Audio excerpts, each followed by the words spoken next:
Bonsoir. Bonsoir, bienvenue au Palace et bienvenue à ce Club 35. Voilà, je ne vais pas être très très long. Moi, je suis programmateur ici, je suis programmateur du cinéma et je suis très heureux que vous puissiez découvrir ce film ce soir parce que comme ça, je vais aussi pouvoir le découvrir. Le Club 35 est coprogrammé avec deux personnes qui vont monter sur scène et qui vont pouvoir vous introduire le film, Fabrice Duvels et Jean-Pierre Verskeur. Bonsoir. Et du coup, c'est notre petit duo d'amis qui viennent introduire ces séances. Ravi d'être là pour cette projection de La rivière sans retour. Comment on le dit en français, en fait? Le titre français, c'est River of No Return. Ah, c'est ça. C'était donc ça. Alors, d'abord, je suis ravi de parler de ce film parce que c'est un film assez unique dans la carrière d'Otto Preminger. D'abord, on va parler du western. Donc, est-ce que c'est un western stricto sensu? Jean-Pierre, est-ce que c'est un western?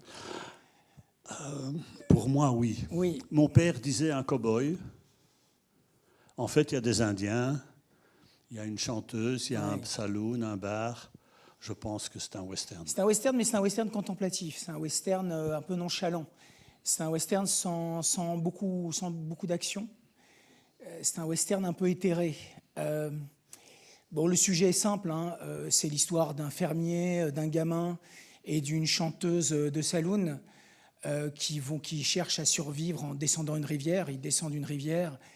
Et ce faisant, ils sont confrontés à leur propre peur, à leur propre nature, et ils se révèlent peu à peu à eux-mêmes et aux autres. Le contexte est le suivant. Nous sommes au début des années 50, on est en 54. Daryl Zanuck, maître de la Fox, cherche à contrer la télévision. L'essor de la télévision devient un vrai problème pour les studios hollywoodiens. Et il invente le Technicolor. Enfin, c'est pas lui qui invente le Technicolor, mais il cherche à faire des films grand spectacle pour faire revenir les gens en salle. Jean-Pierre vous en parlera du Technicolor plus tard. Mais donc, il cherche à vraiment faire un film grand spectacle, parce qu'à l'époque, on fait des westerns de série. Il y a énormément de westerns qui se font, qui se tournent. Et donc, lui, il cherche à faire un western qui soit bigger than life, enfin, plus grand que nature. Il a sous contrat Marilyn Monroe. Marilyn Monroe sort de 3 succès consécutifs qui rapportent énormément d'argent à la Fox. Le film de Hathaway, Niagara, Henry Hathaway, le film de Hawks, Les hommes préfèrent les blondes, et le film qui est un peu plus discutable de Jean Negulesco, Comment épouser un milliardaire. Mais donc il a sous contrat Marilyn et il se dit je vais mettre Marilyn dans ce film absolument que je rêve grand. Pour ce faire, il faut un metteur en scène digne de ce nom. Qui d'autre de Otto Preminger? Alors Otto Preminger est sous contrat à la Fox. Il est sous contrat à la Fox et il a entamé un processus qui est qui est assez incroyable dans l'histoire du cinéma américain de ces années-là. C'est que Preminger, quelques films auparavant, dans ce film qui s'appelle The Moon is Blue, a voulu créer son indépendance. Il a voulu devenir lui-même un producteur. Et il est sous contrat, il doit quelques films encore à Zanuck, donc il va accepter ce film un peu forcé en fait pour payer sa dette. Et d'ailleurs après ce film, avec son argent, avec son salaire, il va racheter son contrat pour créer la Carlisle Production, avec laquelle il va produire absolument tous ses films, qui seront distribués par la Fox et par d'autres studios, mais Preminger s'émancipe, devient véritablement un réalisateur-producteur dans les années 50, ce qui est absolument sans précédent dans l'histoire du cinéma américain de ces années-là. Bien sûr, il accepte aussi parce qu'il y a Robert Mitchum, avec qui il a tourné Angel Face quelques années auparavant, avec qui il s'entend bien. Et ce qui l'amuse beaucoup, c'est de filmer surtout les Rocheuses, donc toute cette province de l'Alberta du Haut-Canada. Le film se tourne. Est-ce que ça se passe bien? Non, ça ne se passe pas bien du tout.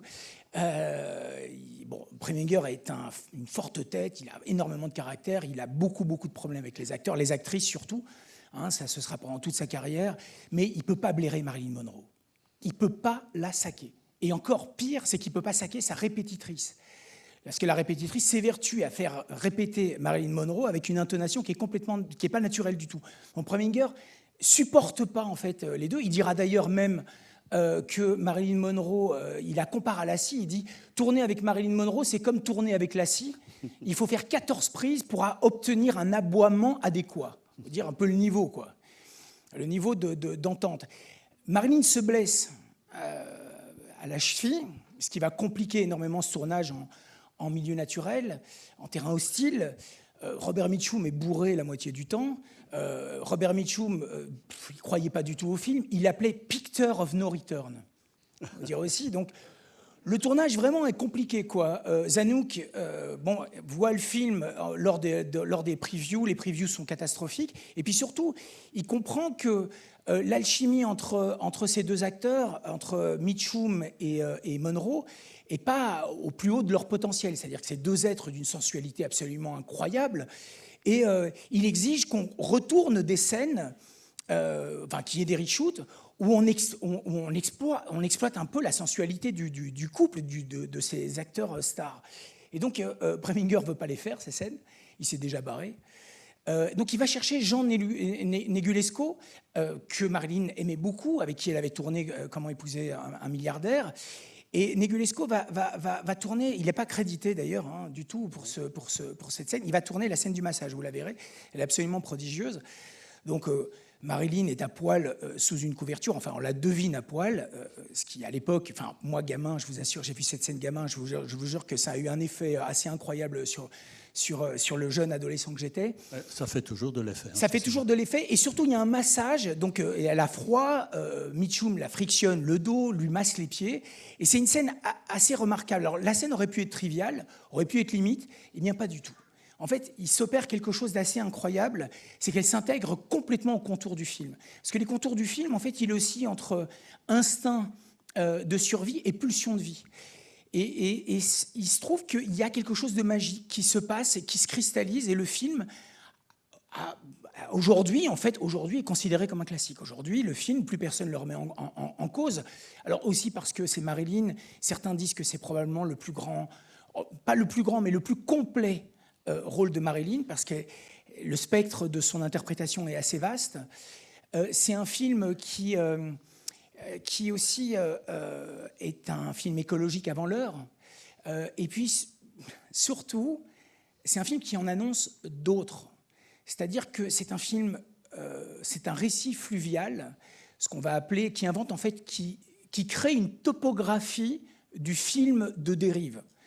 Donc le film de dérive va être très important dans l'Amérique des années 70, avec des films comme Délivrance. Donc il annonce Délivrance, il annonce Apocalypse Now, il annonce Fitzgeraldo, il annonce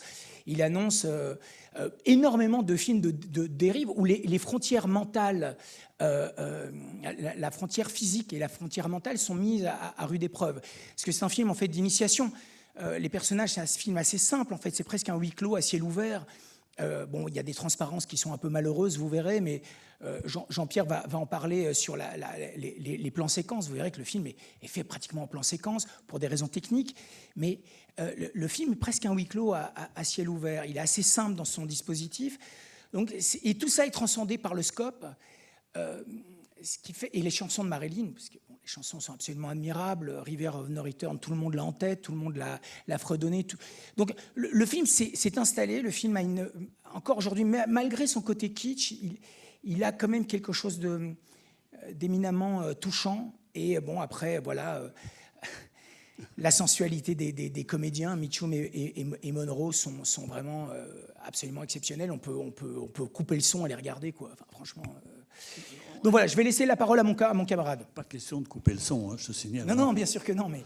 Alors écoute, après ce que tu viens de dire, comme chaque fois, on a envie de voir le film.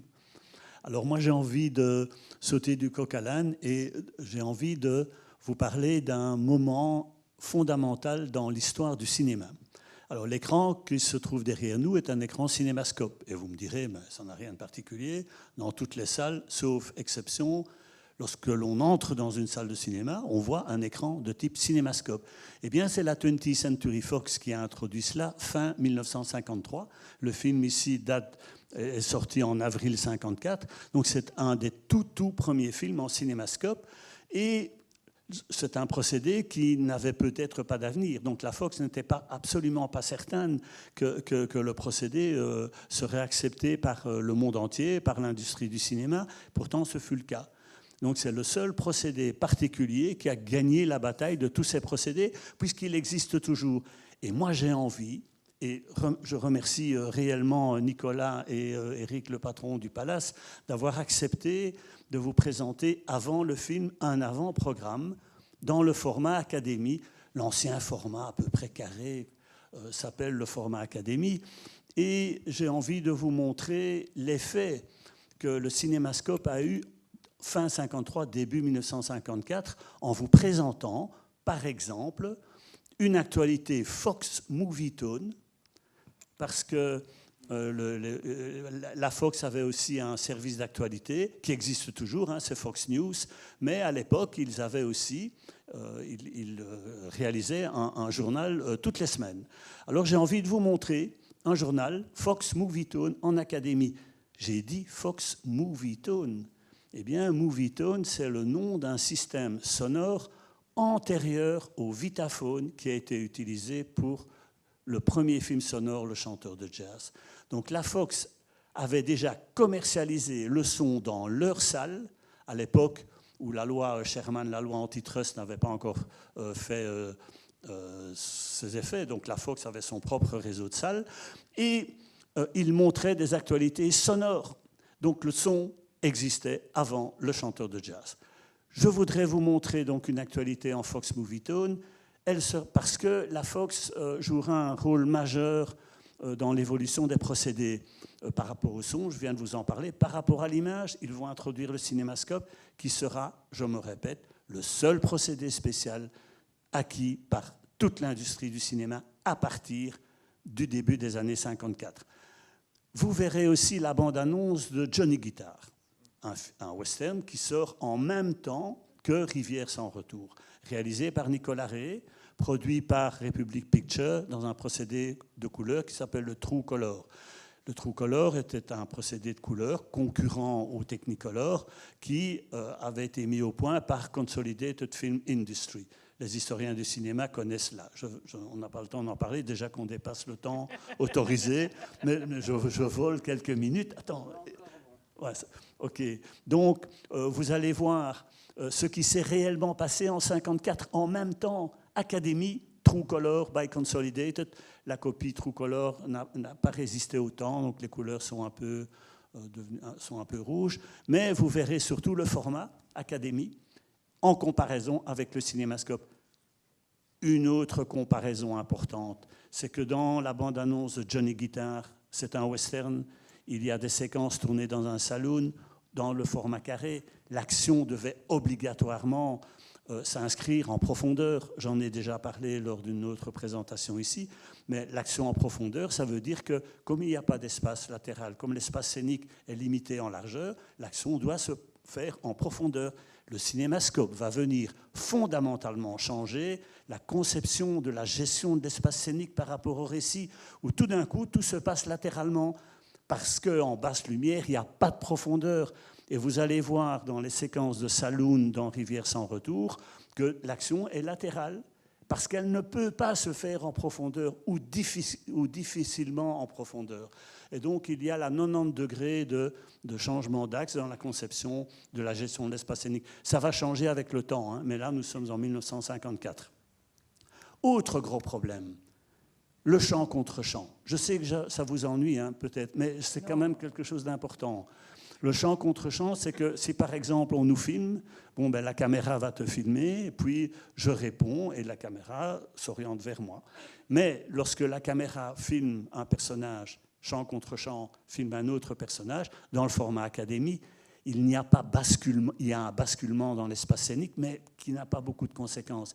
Imaginez un basculement entre deux personnages qui parlent sur un écran comme il y a derrière moi.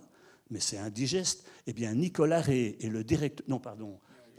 Otto Preminger et le directeur photo n'étaient pas habitués à cela. Ils ont pris le risque de ne pas tourner en chant contre chant, sauf pendant 2 petites séquences qui vont d'ailleurs perturber.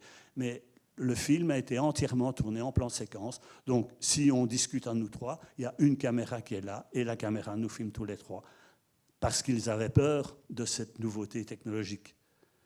Mais je pense... Alors, dernière chose, la couleur... Ce qui n'empêche pas un découpage très précis. Hein.